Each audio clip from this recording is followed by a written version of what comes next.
This could be any ordinary Saturday, a day for doing the shopping, a day for washing, or for doing those chores around the house.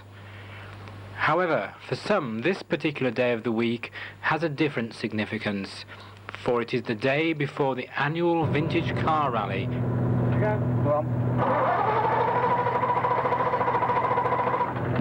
A bit wet in there.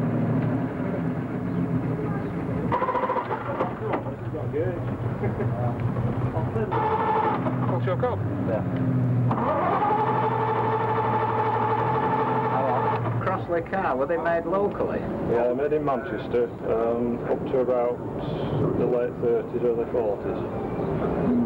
And where are you going tomorrow? Tomorrow we set off from Wilmslow.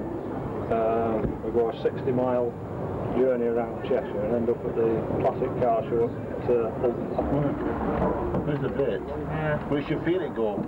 Yeah. Yeah. Every enthusiast has his own private world in which to find satisfaction and fulfillment. And for those fortunate enough to own or maintain a vintage car, there is the special pleasure when it comes to making ready for the big event. Under the bonnet, and it's a delight to tinker, to clean, and make all those last-minute adjustments to this venerable car to ensure that it won't let us down at the critical moment. After what seems many hours, the car is pronounced mechanically A1 and raring to go. What better way to put all this to the test than by taking her out for a short drive around the city streets. She's keen to show us just how sprightly she is as she's put through her paces.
Yeah, but you need the sign screens up to make it sort of semi-warm. Yeah.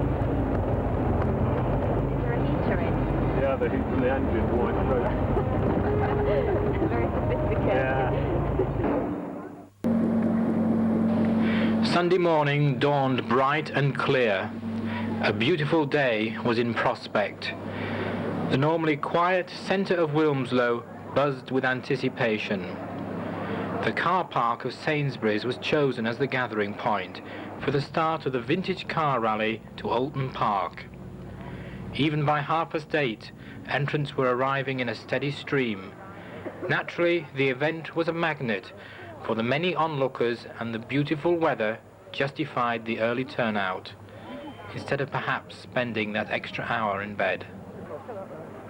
As the cars were neatly drawn up into the parking spaces, the many visitors and passers-by had the opportunity to examine each car in close-up. It was apparent that many of them had been lovingly and painstakingly restored. They were a credit to their owners.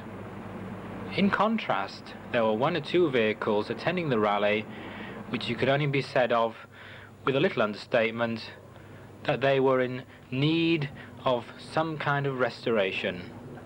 It seemed that their owners could look forward to many, many happy hours ahead. 32. You're halfway along, backing onto this centre island here on the right-hand side. Yep. Probably where the lamppost is there. And go around clockwise. The number's on the floor. This guy's going into number 70 slot, so he'll be doing a reverse in, so be careful of him. The sun's brought them out, hasn't it? Yes, indeed. Beautiful now. Oh, look, Dan, that one's being towed.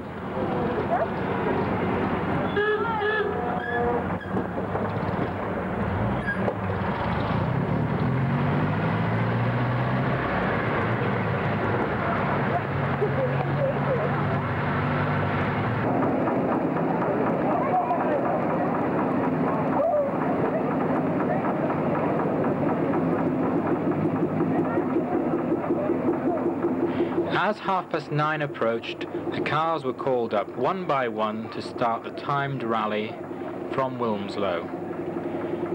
Each in turn, they left the relative sanctuary of the car park to receive their final orders, and then it was out through the milling crowd and towards the open road.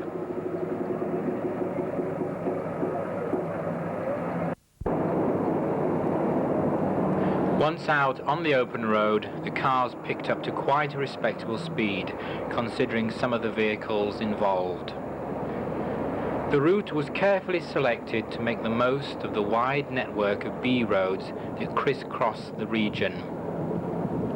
Bowling along between the fresh green hedgerows, it was easy to blot out the trappings of modern time and pretend the clock had been turned back to some more romantic and nostalgic era, a time when all the times were good.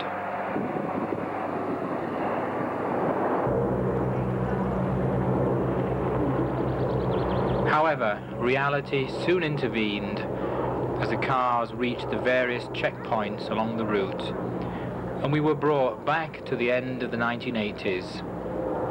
A fundamental part of each stop point was to check timing and distance, and information would be used later in the day to determine the overall winner of the rally.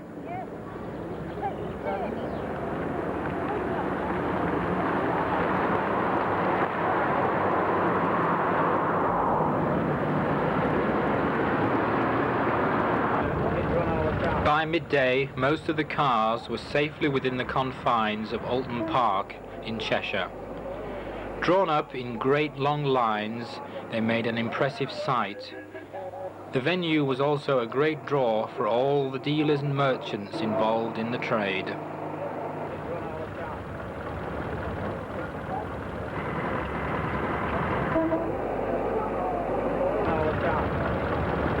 Whilst the general public wandered at leisure up and down the rows, back and forth, we took the opportunity to seek out some of the drivers and to find out what had made them so enthusiastic about vintage cars. I've done a complete restoration. When I bought the car, it was just a chassis originally, and it had a bulkhead on, but that was all.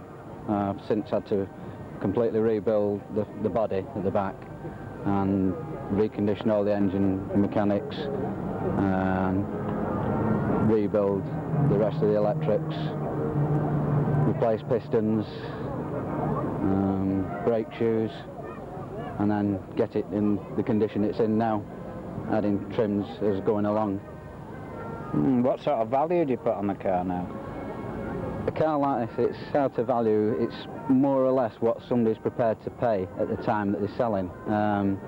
It's worth, I should say, probably about £5,000 now in its present condition. Well, I'm clerk of the course. I've organised the route as best I can. We've organised various checks. We have a number of time controls on the route card. We also have controls that are not on the route card called secret checks, and every entrant today has had to specify an average speed between 18 and 24 miles an hour, and he has to maintain that speed all the time between checkpoints, and we put the secret checks in sneaky points hoping that the speeds will go wrong and we'll catch them.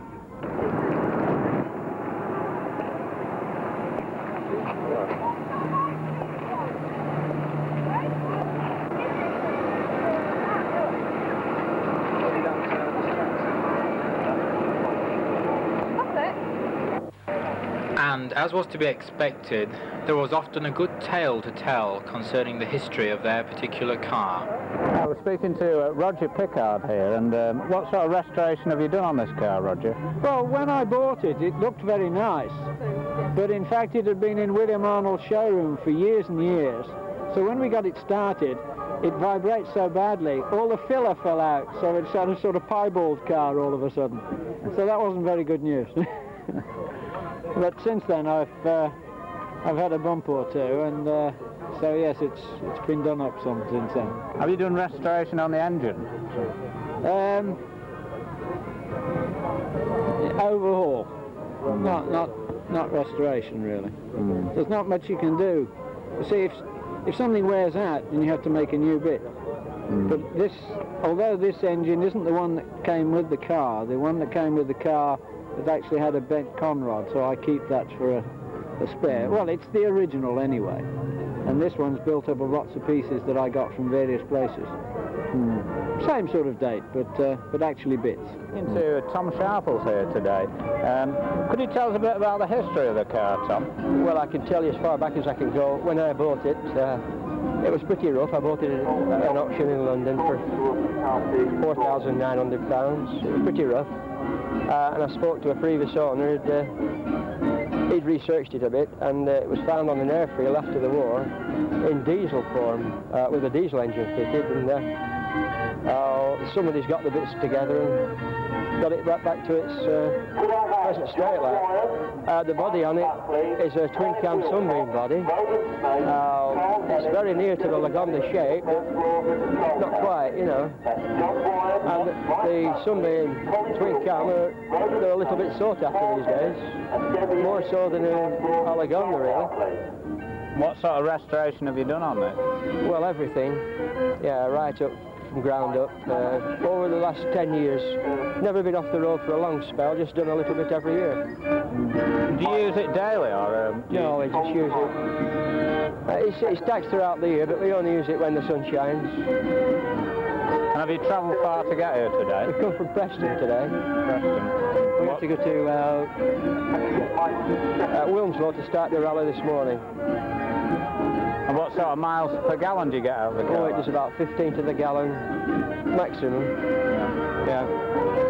And we've heard that you've won the rally today. Yeah, well, that's a lovely surprise. It's all my life's efforts. She's the navigator, like. Yeah. I've been in charge of the clock, and I've done as I've been told, and it's pulled off. And what do you do then to win a rally like this?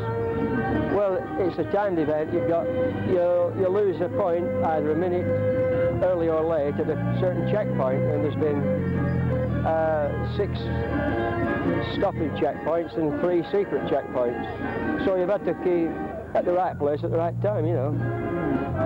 Well, the car's a credit to you, and thanks for talking. Well, it's super nice. Yeah, thank you. And at long last, after sitting in their serried ranks on the newly green grass, this delightful collection of motoring history from the 20th century is allowed to move into motion once more. The final highlight of the day's gathering at Oulton Park is now, when the cars are allowed onto the actual race circuit.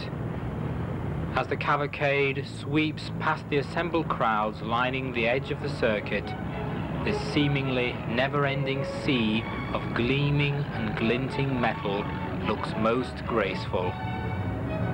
Despite the trials and tribulations, the long days and nights, as some owners have struggled to maintain the mechanical condition, all that is forgotten as the audience gazes at the captivating sight of this testament to the development of the motor car.